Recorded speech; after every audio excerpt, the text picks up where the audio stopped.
So let's have a go of using the matrix. We'll use a situation you might face as a named person in health or education. And although it might be far from the most extreme case you might encounter, it illustrates the possible use of actions to ensure a child's protection and enhance their well-being. Tommy is 8 years old and his teacher's concerned about him. He's been turning up for school dishevelled and has been late on several occasions with no real explanation given. He has a good relationship with his teacher, and she is aware that he has been increasingly worried about both his mother and his sisters.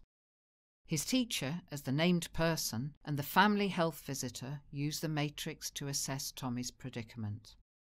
Vulnerability. Tommy is anxious about his mother because of past marital conflict. This was enhanced by his mother's previous periods of postnatal depression and emotional withdrawal. Adversity. Tommy's separated from his father. He's adopted a parental role of looking after his mother and siblings. His mother is currently depressed. There's been a loss of nurturing routines. Resilience. Tommy has a winning personality. He has an ability to respond to adults. He's intelligent. Protective factors. Tommy has a positive attachment to his grandparents. He has a good relationship with his teacher. His mother trusts both the health visitor and the teacher. His father is consistent in concern and in contact.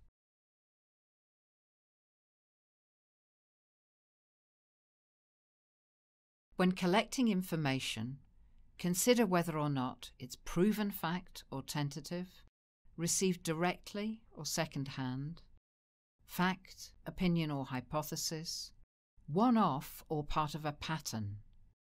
This is just as important as identifying any gaps in the information you might have. The following questions may help you make sense of what is getting in the way of or what is promoting Tommy's development. Vulnerability. What has been the impact of the adversity on Tommy, focusing particularly on factors in the past that have made him more vulnerable to problems now? Adversity. What can be done, if anything, to reduce or remove the factors increasing risk of harm or developmental compromise to Tommy now?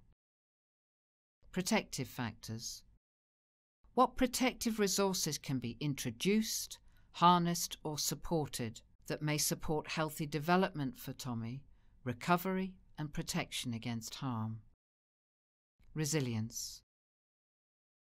How can Tommy be helped to benefit from existing strengths and resources? How can the helping systems work together effectively to support strengths and build strategies? Analysis. It's clear that not only has Tommy experienced positive care in the past, but there are also supportive adults readily available to him and his sisters who are able to offer a combination of respite care and contact during what seems to be a temporary crisis. It does not appear to be necessary at this stage to extend professional involvement beyond the supports currently offered by his teacher as named person and the GP and health visitor. Aims. To enhance caregiving and security for Tommy in mother's care, to maintain his attachment to his father, to enlist family support to bolster maternal care and increase Tommy's security, to re-establish routines and emotional nurturing in his home base. Actions. The maternal grandparents to offer respite for Tommy and his sisters, giving his mother time to adjust to her antidepressant regime and counselling support. Contact with his father to continue on a regular basis, with Tommy having weekly individual time with him. The GP and health visitor to offer mother support with her depression.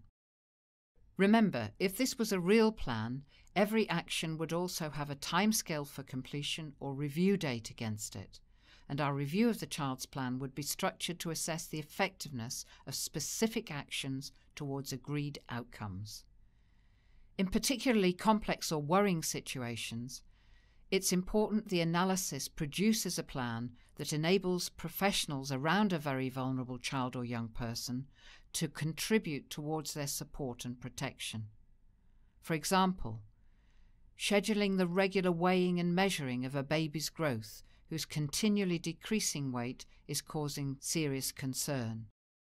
Setting up weekly direct contact with a vulnerable young person. Arranging therapeutic help for a disturbed youngster who places themselves at risk, or to arrange relationship work with parents with problems involving conflict and violence. The plan should bring practitioners together to work towards a common goal. The underpinning question is, in what ways will the agreed interventions have a positive impact on the child's life, and how will we know? Signs of progress.